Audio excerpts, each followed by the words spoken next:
Good morning friends. और आज की वीडियो में हम लोग जानेंगे टेंस को। तो टेंस कहीं ना कहीं हमारे लिए एक इम्पॉर्टेंट चैप्टर हो जाता है, खासकर यदि आप इंग्लिश सीख रहे हैं। तो इंग्लिश सीखने में जो सबसे ज्यादा इम्पॉर्टेंट होता है, जिस टॉपिक का सबसे ज्यादा इम्पॉर्टेंट रोल होता है, वो है हमारा टेंस। तो सबसे पहले हम लोग जानेंगे टेंस आखिर होता क्या है। तो टेंस देखा जाए तो tense is form of a verb, forms of a verb. Tense क्या होता है? वर्ब का फॉर्म होता है। इसके अलावा इसकी खासियत क्या है? वर्ब के फॉर्म्स के अलावा क्या होता है? ये टाइम को डिनोट करता है। ठीक है, वर्ब का वैसा फॉर्म जो टाइम को डिनोट करे। ठीक है, हम कह सकते हैं कि हमारा क्या होता है? टेंस होता है। अब जब हम वर्ब की बात कर रहे हैं तो वर्ब क्या होता है? एक्शनल वर्ड होता है। जब हम ये कह रहे हैं कि वर्ब हमारा एक एक्शनल वर्ड होता है, एक्शनल वर्ड होता है। ठीक है, यानी कहने का मतलब है कि जो वर्ब होगा कहीं ना कहीं कोई एक्शंस को रिप्रेजेंट करेगा। अब हमें दोनों को रिलेट कर देना है, दोनों को ज्वाइन कर देना है। ठीक है, कि टेंस क्या है? तो वर्ब का फॉर्म्स होता है जो हमारा क्या दिखाता है? टाइम। और जब हम वर्ब कहें तो वह क्या होता है? एक्शनल वर्ड है, अर्थात एक्शंस को डिनोट करता है। तो अब हम सिंपल शब्दों में करें तो tense is the form of verb which shows an action as well as time. यानी टेंस वर्ब का फॉर्म होता है और जो एक्शन के साथ साथ हमारा क्या करता है? टाइम को शो करता है। तो आइए हम जब वर्ब फॉर्म्स की बात कर रहे हैं तो किसी भी वर्ब के कितने फॉर्म्स होते हैं? 5। तो जो वर्ब का V1 और V5 फॉर्म होता है, कौन कौन से पहले होता है? V1, V2, V3, V4 and V5। जो V1 और V5 होता है, यह जो है वर्ब का फॉर्म, ये प्रेजेंट टाइम को डिनोट करता है। क्योंकि अभी अभी हमने कहा कि जो टेंस है वर्ब का फॉर्म है जो टाइम को डिनोट करता है। अब वर्ब का फॉर्म कहे तो एक्शनल वर्ड होता है, और एक्शनल वर्ड कहने का मतलब है जो कि एक एक्शन को डिनोट करे। तो आइए वर्ब का फॉर्म्स V1, V2, V3 और हमारा V4 और V5, जो कि मैंने यहां पर मेंशन किया है। जो वर्ब का V2 फॉर्म है, ये पास्ट टेंस को डिनोट करता है, पास्ट टेंस को डिनोट करता है। ठीक है, वर्ब का थर्ड फॉर्म क्या होता है? ये हमारा पास्ट पार्टिसिपल होता है। V3 को हम लोग क्या कहते हैं? Past participle. और जो हमारा V4 होता है, that is called present participle, present participle. ठीक है, ये है हमारा ऑल 5 फॉर्म्स। और इसी को हम लोग, यही वर्ब का फॉर्म्स कहीं ना कहीं टेंस का निर्माण करता है। तो हमें बताइए कि कितने वर्ब के फॉर्म्स हैं जो टाइम को डिनोट करता है? एक हमारा V1, V2 और V5। इसके अलावा कोई है जो टाइम डिनोट करता है? नहीं। ये V3 किसी भी ऑक्सिलरी के साथ हो सकता है, V4 कोई भी ऑक्सिलरी वर्ब के साथ हो सकता है, प्रेजेंट को दिखाने वाले के साथ भी, पास्ट को दिखाने वाले के साथ भी। लेकिन क्या ऐसा है कि V1, V5 कहीं पर पास्ट टाइम को दिखाएगा, कहीं पर प्रेजेंट टाइम को दिखाएगा? ऐसा कभी नहीं होता है, कहीं नहीं होता है। हमेशा V1 और V5 प्रेजेंट टाइम को डिनोट करता है, इसीलिए हम इसको प्रेजेंट टेंस में इस्तेमाल करते हैं, प्रेजेंट टेंस में इस्तेमाल करते हैं। ठीक है, और दूसरा क्या होता है? ये पास्ट टाइम को डिनोट करता है, इसलिए इसको हम इस्तेमाल पास्ट टेंस में करते हैं। अब हमने आपको बताया कि टेंस क्या होता है? वर्ब का फॉर्म होता है जो टाइम डिनोट करता है। वर्ब का फॉर्म मैंने लिख दिया। आइए एग्जांपल के थ्रू हम लोग समझेंगे कि कैसे वर्ब का फॉर्म टेंस को डिटरमाइन करता है। यानी टेंस पहचानने के लिए जो सबसे ज्यादा इंपॉर्टेंट होता है वो होता है वर्ब के फॉर्म्स को देखना, और वर्ब का फॉर्म्स ही बताता है हम किस टेंस में हैं। जैसे एग्जांपल, ही प्लेज टेनिस, एक एग्जाम्पल है। चलिए अलग एग्जाम्पल में मेंशन कर रहा हूं, he is playing tennis. If I mention here he played tennis, he had played tennis. Or one more example I would like to mention here, he will play tennis.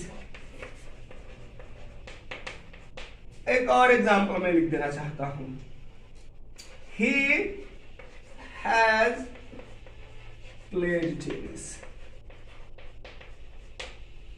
I have 5 sentences, or in most of the cases, most of the words are common in each of the sentences.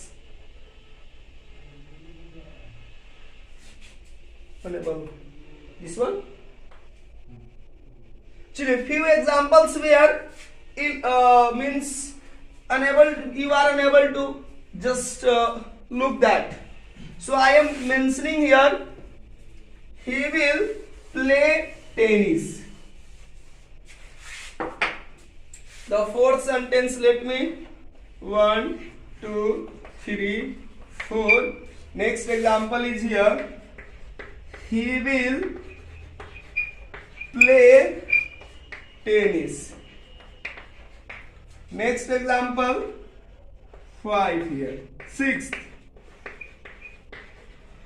he has played tennis. तो हाँ, मैं आपको इस पर बातें कर रहा था। जो भी मैंने सेंटेंस लिखा इसमें आप गौर से देखिए, लगता है कि मैक्सिमम जो वर्ड है प्रत्येक सेंटेंस का कॉमन मैंने रखा है। लेकिन आप मुझे जब सेंटेंस को जब हम रीड करेंगे तो आप पता कर सकते हैं ही प्लेज टेनिस कौन सा टाइम को डिनोट कर रहा है। I am not asking tense, क्योंकि हम लोग तो टेंस अभी पढ़ा ही नहीं है। कौन सा टेंस? सॉरी, कौन सा टाइम? Present time. ये प्रेजेंट है, ठीक है। ही इज प्लेइंग टेनिस, कौन सा टाइम? जल्दी से बताइएगा। Present time. Present continuous time होता है? जी नहीं। अभी हमें पता ही नहीं, मैं सिर्फ आपको टाइम पूछ रहा हूं, ठीक है। ये भी हमारा प्रेजेंट टाइम को रिप्रेजेंट कर रहा है। ही प्लेड टेनिस किस कौन सा टाइम को रिप्रेजेंट कर रहा है? पास्ट टाइम को, ठीक है ना। ही हैड प्लेड टेनिस कौन सा टाइम को? पास्ट टाइम को। चलिए आपको दिख रहा होगा प्रोबेबली। चलिए नेक्स्ट एग्जांपल है, ही विल प्ले टेनिस कौन सा टाइम? फ्यूचर टाइम को, बिल्कुल सही। ही हैज प्लेड टेनिस कौन सा टाइम को शो कर रहा है? Past. He has played tennis कौन सा time? Definitely correct reply, present time.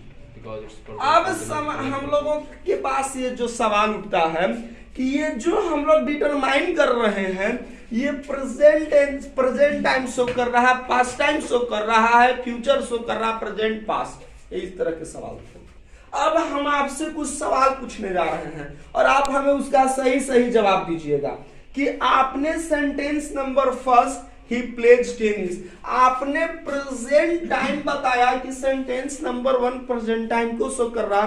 क्या आपने ही सब्जेक्ट को देख करके ही से आपने पहचाना? चलिए टेनिस हमारा ऑब्जेक्ट है, इस ऑब्जेक्ट को देख करके आपने बताया था? नहीं। सेंटेंस नंबर 2, क्या इस ही सब्जेक्ट को देख करके कहा प्रेजेंट टाइम? चलिए क्या ही प्लेइंग वी फॉर फॉर्म को देख कर कहा था? वी फॉर फॉर्म कौन के? जी नहीं, इनकरेक्ट रिप्लाई, इससे डिटरमाइन नहीं हुआ। क्या इस टेनिस वंस अगेन सिमिलर, इसको देख करके? नहीं। बढ़ते सेंटेंस नंबर नहीं, हट की ओर। ही सब्जेक्ट सेंटेंस नंबर 3 आपने कहा पास्ट टाइम, सिर्फ मैंने पास्ट लिखा है, आप साउंड को सुनिए और उसके बाद अंडरस्टैंडिंग कीजिए। तो ये जो है ही सब्जेक्ट, टेनिस फिर से सिमिलर है, ये ऑब्जेक्ट है हमारे पास। ही सब्जेक्ट, इसको देखकर आपने कहा पास्ट टाइम? नहीं। चलिए ही फिर से सब्जेक्ट है हमारा, ये सब्जेक्ट है। और प्लेड, क्या इस प्लेड को देखकर आपने कहा? जी नहीं। टेनिस, क्या इसको देख करके आपने कहा पास्ट टाइम? नहीं। आगे बढ़ जाते हैं। ही, ये हमारा सब्जेक्ट है, क्या ही को देखकर आपने कहा था फ्यूचर? जी नहीं। क्या इस V1 को देख करके कहे थे फ्यूचर है? जी नहीं। टेनिस हमारा ऑब्जेक्ट है सिमिलर, क्या इसको देख करके? सिमिलर इस एग्जाम्पल पर बढ़ जाते हैं। ही को देख करके नो रिप्लाई, प्लेट को देख करके नहीं। क्या प्लेट को देख करके आपने कहा कि ये प्रेजेंट है? फिर ये टेनिस ऑब्जेक्ट को देख करके कहा कि प्रेजेंट टाइम है? कौन ऐसा मेजर फैक्टर है जो यह कहने पर बात कर रहा है कि यह जो टेंस है इस टाइम को रिप्रेजेंट कर रहा है? कौन ऐसा इसमें से एक पार्ट है? In every situation you are finding that there is that remains not underlined, जिसको मैंने अंडरलाइन नहीं किया है। और वह है क्या?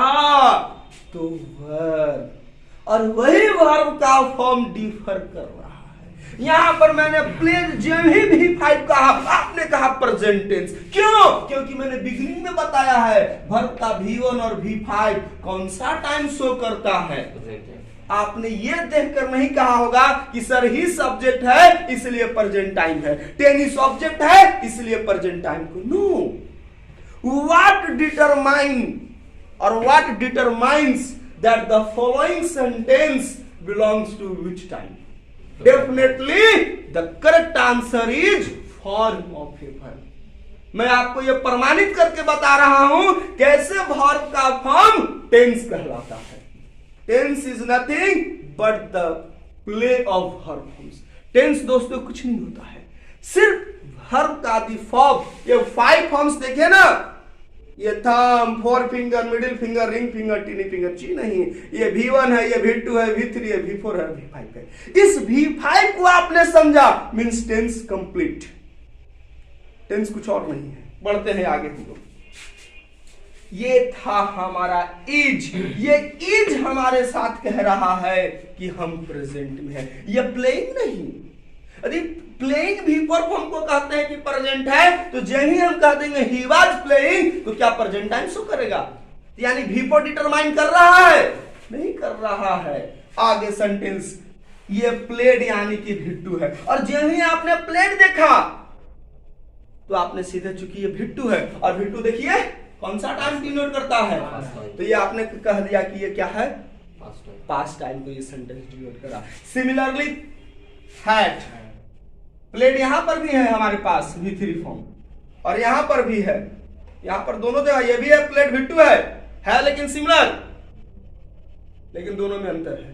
V2 है, यहां पर V2 है लेकिन यहां पर ये V3 है। तो क्या इस V3 को देखकर आपने कहा था पास्ट? जी नहीं, इस हैड को देख करके। क्या ये हमारा V1 है? क्या V1 डिटरमाइन किया था कि हम फ्यूचर में है? जी नहीं, इस विल, और विल जो कह रहा है कि हम फ्यूचर टाइम को डिनोट कर रहे हैं। एक यहां पर हमारा V3 है। क्या इस V3 को देखकर आपने कहा था प्रेजेंट टाइम है? नहीं। यदि यहां पर V3 को प्रेजेंट कहते हैं तो देखिए यहां पर भी V3 है लेकिन ये पास्ट हुआ है। गौर से देखिए सेंटेंस नंबर 4 एंड 6 को। यदि V3 डिटरमाइन कर रहा है कि ये प्रेजेंट टाइम को शो कर रहा है, तो गौर से देख रहे होंगे ये प्लेड भी यानी हमारा क्या है? वर्ब का थर्ड फॉर्म है, लेकिन दोनों का टाइम अलग अलग है। यानी कि सेंटेंस का जो फाइनाइट वर्ब होता है वह डिटरमाइन करता है कि कौन सा टाइम को डिनोट कर रहा है। यदि इसके अलावा, तो इस तरीका से दोस्तों आपने समझ लिया कि टेंस वर्ब का फॉर्म कैसे होता है, कि टेंस में सिर्फ वर्ब फॉर्म को हम लोग अध्ययन करते हैं, और वर्ब का फॉर्म से जिम्मेवार होता है किसी टेंस के किसी भी टेंस को डिटर्मिनेशन के लिए, और वह टेंस किसको डिनोट करता है? टाइम को। तो वर्ब का फॉर्म्स जो टाइम डिनोट करे साथ ही साथ एक्शन को भी रिप्रेजेंट करे वही कहलाता है टेंस। आगे तो पढ़ते हैं।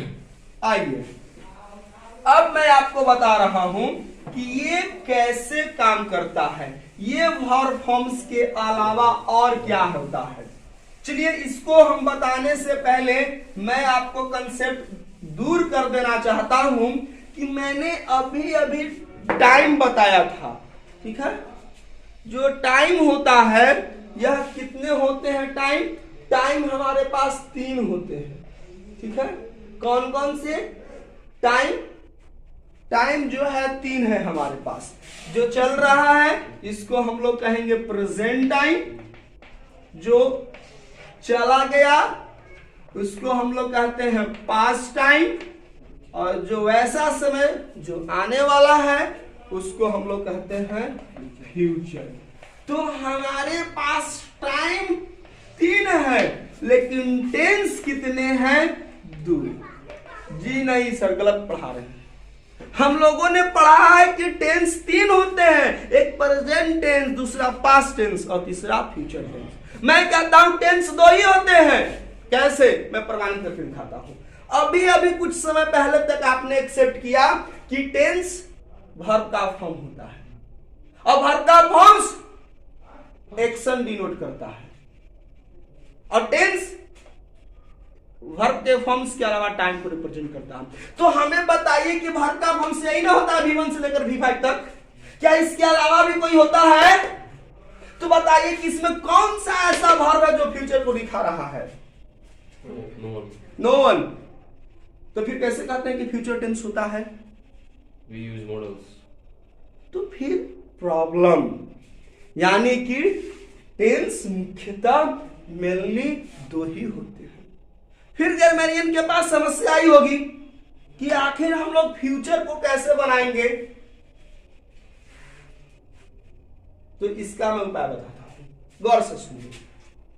तब लोगों के पास प्रॉब्लम कि सर जब हम फ्यूचर में कोई घटनाएं घट रही है हम इसको कैसे प्रेजेंट करेंगे। तो अगर जो भी हमारे रूल्स बनाने वाले ग्रामरियन थे उन्होंने कुछ सोचा, फिर बात तो सही है। यदि हम टेंस 2 ही कहते हैं तो फिर फ्यूचर वाले जो भी फ्यूचर में होने वाले सेंटेंस है, मैं कल जाऊंगा, मैं पढ़ूंगा, वह खेलेगी, तब तो ये सेंटेंस बनेगा ही नहीं। कहा कि नहीं, मैं इसका रास्ता बताता हूं। देखो दोस्त, चूंकि तुमने अभी पढ़ा था ना कि टेंस वर्ब का फॉर्म्स होता है, चलो हम तुमको उपाय बताते हैं। देखो वर्ब का ही तो खेल है टेंस में। तो वर्ब हमने आपको बताया था 2, एक जनरली मेन वर्ब होते हैं, दूसरा हम लोगों के पास क्या होता है? Auxiliary verb. ऑक्सिलरी वर्ब या जिसको हम लोग कहते हैं हेल्पिंग वर्ब, ठीक है। मेन वर्ब में हम लोगों को जो इसका V1 हो, V2 हो, V3 हो, V4 हो, V5 हो।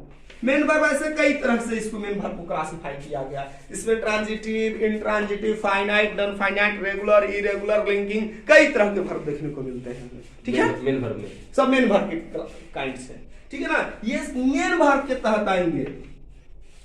हमको करना क्या है? फ्यूचर का समाधान निकालना है। तो वो कहा हम लोगों को कहा। तो हमारे पास 2 तरह के मेन वर्ब में आपको बताया, जिसमें V1, V2, V3, V4, V5 हो, और इसको कई तरह के ऑक्सिलरी वर्ब में हमारे 2 है। एक हम लोग कहते हैं प्राइमरी ऑक्सिलरी और दूसरा हम लोग कहते हैं मॉडल्स। मॉडल्स भी हमारे कितने होते हैं? 13, और इसमें हम लोग हैव टू को भी पढ़ लेते हैं, ठीक है ना। तो कुल मिलाकर हम मॉडल्स को 14 कह सकते हैं। हैव टू को हम लोग प्राइमरी में भी देखते हैं, लेकिन हैव टू एक्चुअली में है मॉडल, ठीक है ना। तो मॉडल्स में हमारे 14 में जो सबसे इंपॉर्टेंट होते हैं शैल विल, ऐसा कुछ नहीं है लेकिन हमें जरूरत इसी की है। तो कहा कि आखिर यार देखो, तुम लोग प्रेजेंट टेंस बनता है, पास्ट टेंस बनता है, फ्यूचर टेंस कैसे नहीं बनेगा। टेंस सवाल किया कि टेंस आखिर यार हमारा अस्तित्व वर्ब तुम ही से न है, हम चाहते हैं कि फ्यूचर टेंस भी बने। तो वर्ब कहा कि देखो जी हमारा एक दोस्त है। कौन सा दोस्त है? देखो हम होते हैं 2 तरह के हैं हमारे दोस्त। एक दोस्त का नाम है मेन वर्ब, दूसरे का नाम है ऑक्सिलरी वर्ब। तुम जाओ उसके पास, टेंस उठ करके चला वर्ब के पास, मुझे मदद करो, एकदम सख्त मदद की जरूरत है। तुम मदद नहीं करोगे तो हमारा फ्यूचर का अस्तित्व खत्म हो जाएगा। हमको मदद चाहिए। भाई किसी के पास मदद करने जाइएगा तो पूरी मदद नहीं करेगा। अब सपोज इमेजिन कर करके देखिए, हमारे पास 500 रुपीज राइट नाउ है, किसी ने कोई आया और अचानक हमसे मदद कर दिया, हम 500 के 500 दे देते हैं, तो फिर कल हमें जरूरत पड़ेगी तो फिर हाथ फैलाने की जरूरत पड़ जाएगी। फिर आज दिया कल जाकर मांगे तो तुरंत खिसिया जाएगा, भाई तुमको जब लेना ही था तो फिर दिया हमको क्यों। वो कहा कि देखो देखो मैं उपाय बताता हूं कैसे ये काम होगा। देखो तुम V1 V5 V4 V3 जो भी होते हैं इसमें से कहा मेन वर्ब से, देखो जी हम एक मदद कर सकते हैं V1, हम मदद कर सकते हैं तुमको, लेकिन V2 V3 V4 V5 reject कर दिया, मैं तुमको मदद नहीं करूंगा, ठीक है। तो आखिर हम सब्जेक्ट के बाद V1 इस्तेमाल करेंगे तो फिर प्रेजेंट टेंस और फ्यूचर में अंतर क्या रह जाएगा, तब तो कोई अंतर नहीं होगा।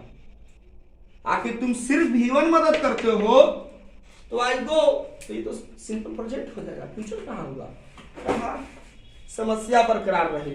चले वे लोग यूजुअली वर्ब के बाद 11 is RM was where has have had do does did, ये तो बच्चा पूरी तरह से रिजेक्ट कर गया, भाई मुझे मदद नहीं करना चाह, मैं नहीं करूंगा आपको मदद, मुझे मदद करने में कोई इंटरेस्ट नहीं है।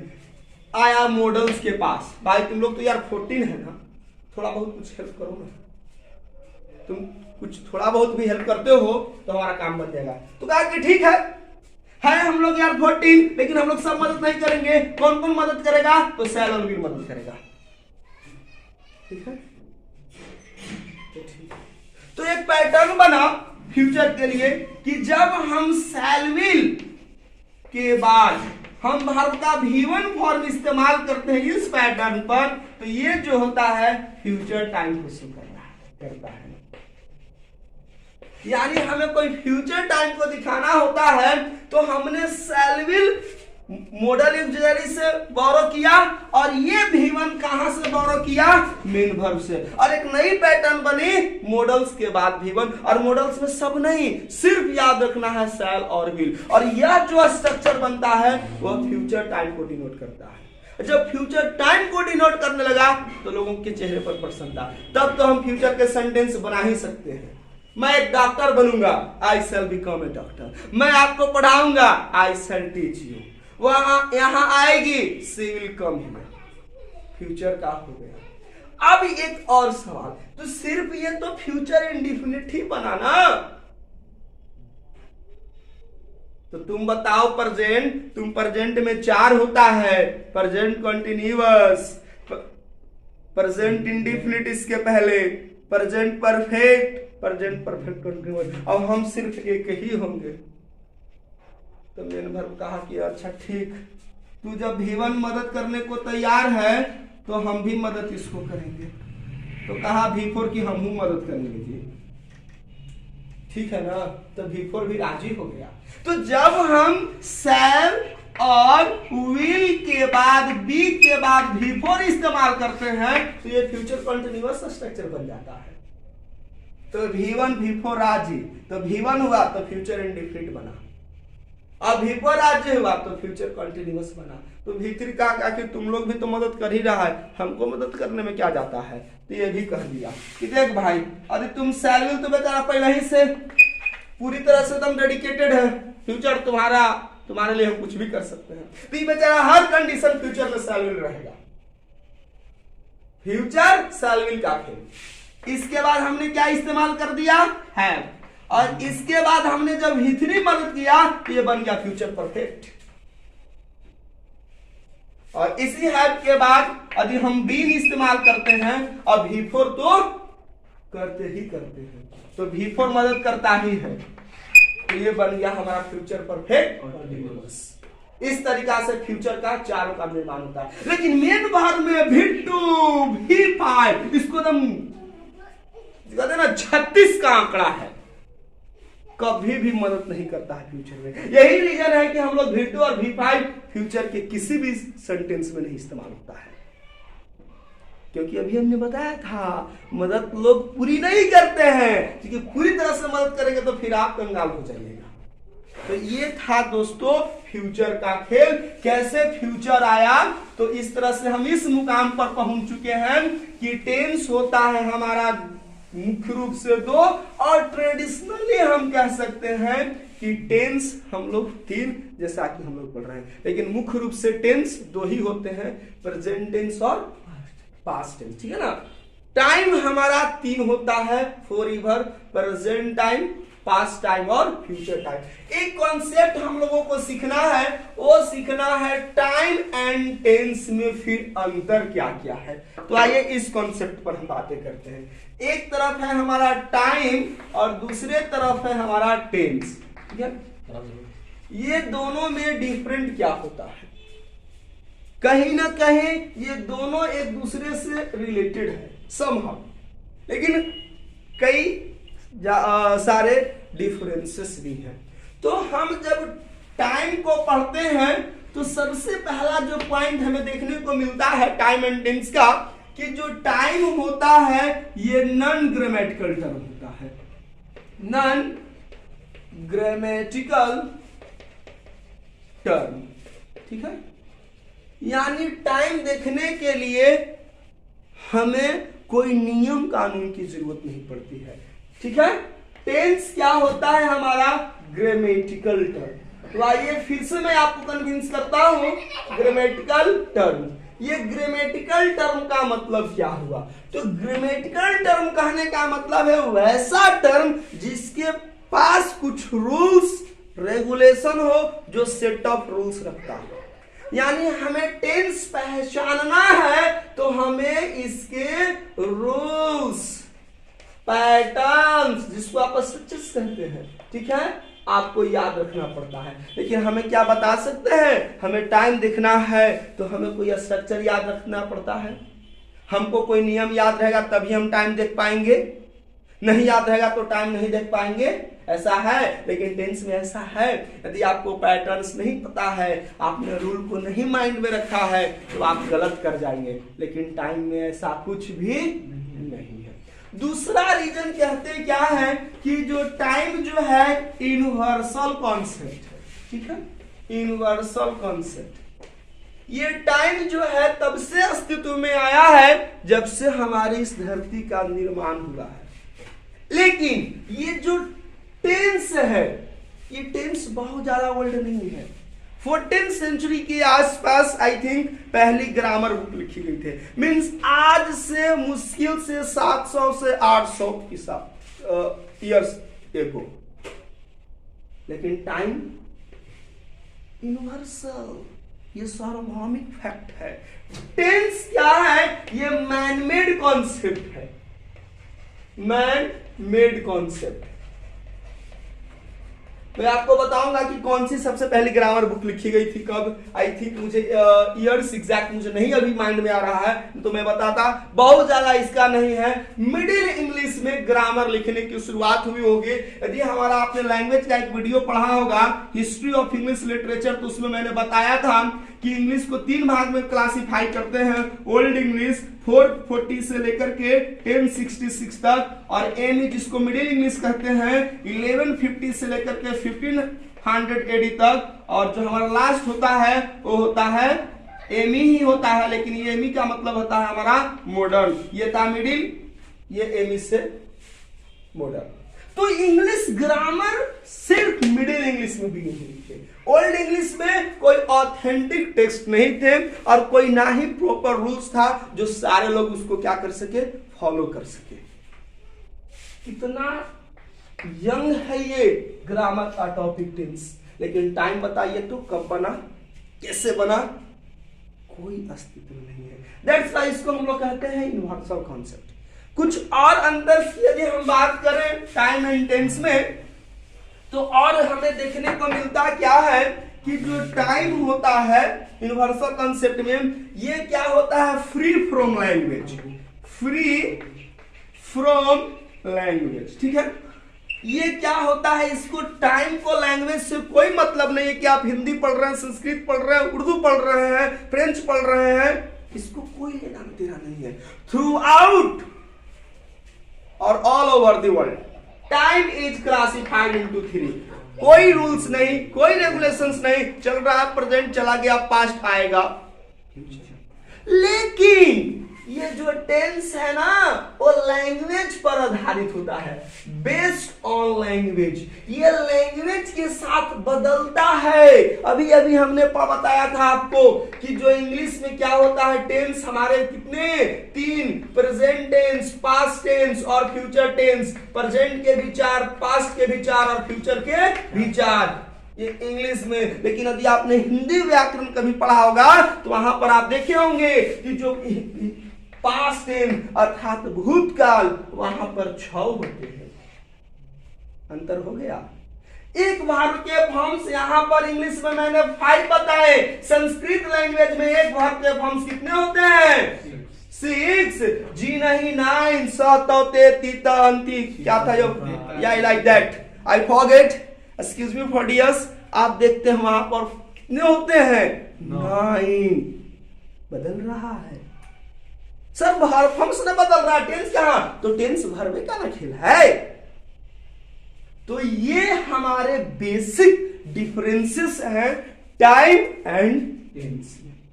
तो आप समझे, कंक्लूड करता हूं, टाइम 3 फॉरएवर और tense mainly 2, present and past. अब हम लोगों को पढ़ना क्या है, प्रेजेंट टेंस के बारे में। तो प्रेजेंट टेंस क्या होता है, तो प्रेजेंट टाइम में घटने वाली घटनाएं, ठीक है, प्रेजेंट टाइम में जो भी घटनाएं घटती है उसी को हम लोग कहते हैं present tense. Present tense, present time में जो भी हमारी घटनाएं घट रही है that is considered present tense. और प्रेजेंट टेंस में आपको पहले से जैसा कि जानकारी दी गई है 4, present indefinite, present continuous, present perfect tense, ठीक है, और एक होता है प्रेजेंट परफेक्ट कॉन्टिन्यूअस टेंस। यही 4 होता है, ठीक है ना। तो हम लोगों को जो सबसे पहला है प्रेजेंट इंडेफिनिट।